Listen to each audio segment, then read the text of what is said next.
দেশ ও দেশের বাইরে থেকে যে যেখান থেকে আমাদের এই কৃষি ও মাটির নতুন একটি ভিডিও দেখছেন সবাইকে জানাচ্ছি সাদর আমন্ত্রণ।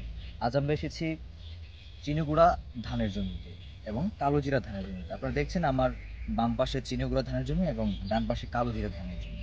আপনাদেরকে আজকে এই ফসলের জমিতে নিয়ে এসেছি এই জন্য যাতে আমরা এই ফসল দুইটার পার্থক্য জানতে পারি। অনেকের মধ্যেই দ্বিধাদ্বন্দ্ব থাকে যে আমরা আসলে চিনিগুড়া ধান চাষ করব নাকি কালোজিরা ধান চাষ করব।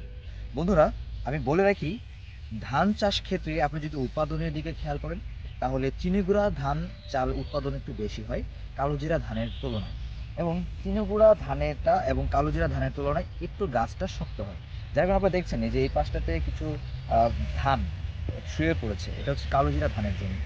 গাছগুলো একটু চিকন টাইপের হয়, যদিও চিনিগুড়াও একই রকম, বাট এটা তুলনামূলকভাবে কিছুটা শক্ত এবং এর ফলনও কিন্তু এই কালোজিরা ধানের তুলনায় অনেক বেশি, যথেষ্ট পরিমাণ। এখানে ৩৩ শতকের ১ বিঘা জমিতে আপনারা যদি চিনিগুড়া ধান চাষ করেন, এখানে ১২ থেকে ১৪ মণ পর্যন্ত ফলন পাওয়া সম্ভব, যদি পর্যাপ্ত পরিমাণে সেচ, সার ও কীটনাশক প্রয়োগ করতে পারেন এবং যত্ন সঠিকভাবে নিতে পারেন। আর কালোজিরা ধানের ক্ষেত্রে ১০ থেকে ১২ মণ ধান আপনারা পেতে পারেন। উল্লেখ্য হচ্ছে কোনটাতে লাভজনক, এই ধানটি আপনারা এই এই চিনিগুড়া চাউলের যে ফ্লেভার রয়েছে, যে ঘ্রাণ রয়েছে, তার চাইতে কিন্তু তুলনামূলকভাবে কালোজিরা ধানটির ফ্লেভার যথেষ্ট ভালো। এবং বিশেষ করে এই ধানটাও খুব চমৎকার দেখতে, খুবই সুন্দর, এবং এটা যখন জমিতে চাষ করা হয় সত্যি অসাধারণ লাগে। আপনারা একটু এদিকে আসুন, আমি দেখাচ্ছি আপনাদেরকে। এই যে এখানে দেখছেন এই যে কালোজিরার এই কালো কালো কালো ধানগুলো, একটু ক্লোজ করে দেখেন। এই যে একদম কালো কুচকুচে কালারের যে ধানগুলো রয়েছে, এই ধানগুলো সত্যি খুবই সুন্দর, খুবই সুন্দর, এবং বলা বাহুল্য যে এটা ঘ্রাণ খুবই খুবই চমৎকার একটি ঘ্রাণ।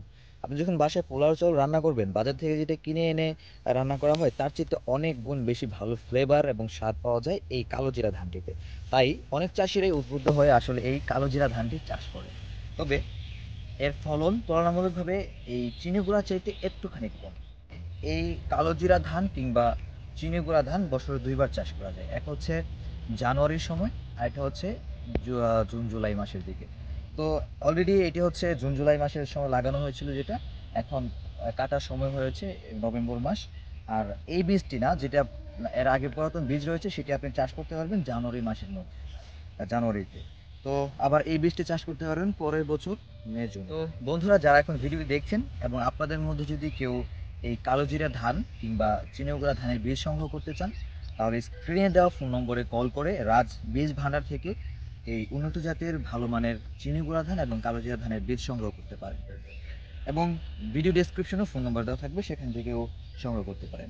আর ভিডিওটা যদি ভালো লাগে এবং আপনাদের সামান্যতম উপকারে আসে, অবশ্যই একটি লাইক বাটনে চাপ দিবেন এবং একটি সাবস্ক্রাইব করবেন।